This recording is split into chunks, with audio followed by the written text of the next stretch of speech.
Looks like I'm wearing a crown of white butterflies. I kind of dig that. Hi there. Let me ask you something.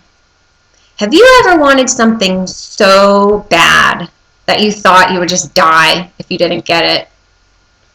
Did you think that as soon as I find my perfect partner, and as soon as I land that career, or as soon as I get that house, then I'll be happy? That's when I'll finally be happy and life will be good. Basically, you're sitting around waiting for happy. Well, that's kind of where I was at. I was living the logical order of life, so I thought. And I had the husband, I had the house, I had the career, and I thought the baby was the missing piece of the puzzle that was just going to bring it all home, you know? And the baby never came. And I had this huge void that I thought that the baby would fill. And I think that a lot of us have void in our life that we're trying to fill. And we think that when the baby comes, or the husband, or the house, or whatever, that that's going to fill that space. And until that comes, we start filling the void with other things.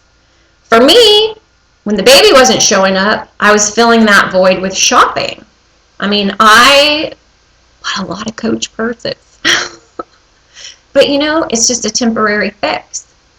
Because really, nothing outside of us will ever fill that void, including the baby for me. And the big pregnant pause that was created with the lack of the baby gave me the space to say, now what? And the now what was the two questions I had never taken the time to ask myself. Who am I, and what do I want out of life?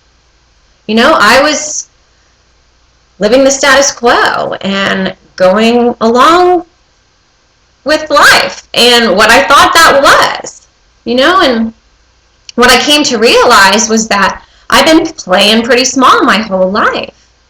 I always knew, there was some part of me that just knew there was so much more, you know, and, you know, but that was for other people. You know, I was that girl in the dugout, watching everybody else on the field playing the game and just secretly wishing I could be out there, you know, but I thought they were the chosen, you know, that somehow they were hand-selected by God to have these big, epic lives.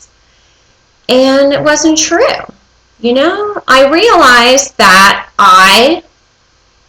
nobody was going to put me in the game. I had to put myself in the game. And I wasn't playing the game because I didn't think I was good enough.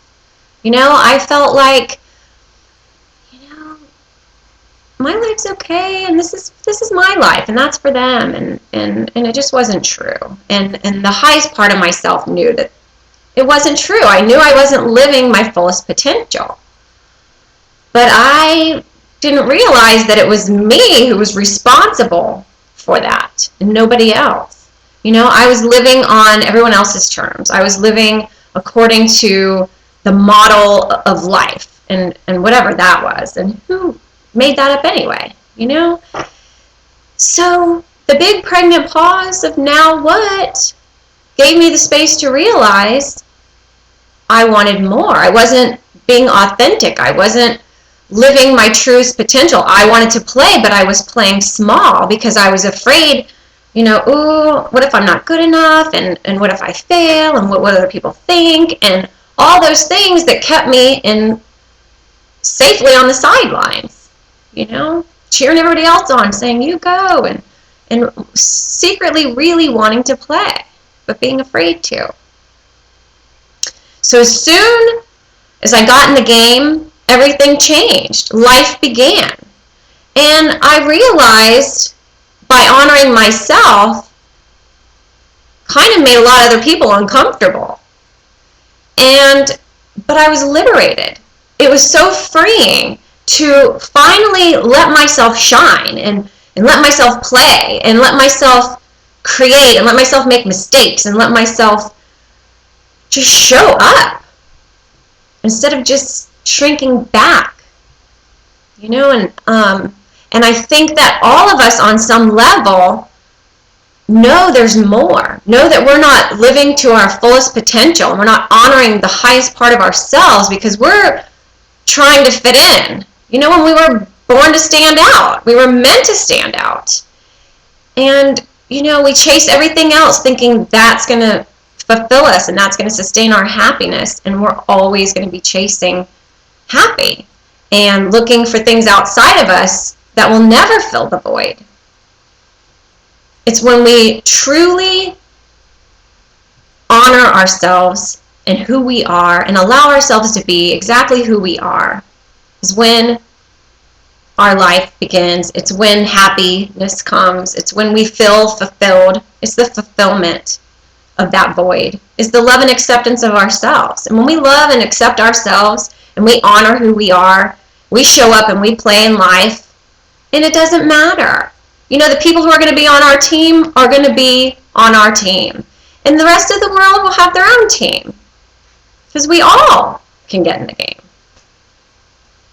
So I guess my big message is playing it safe is not living.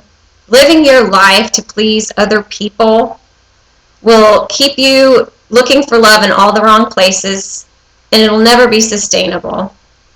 We always want to shine and grow and be the best versions of ourselves. And it's when you allow yourself to just step out on the stage, all the action happens. Thank you. My name is Audra Erwin, and if this message has inspired you in any way, I invite you to leave a comment below so that I might be considered for this project.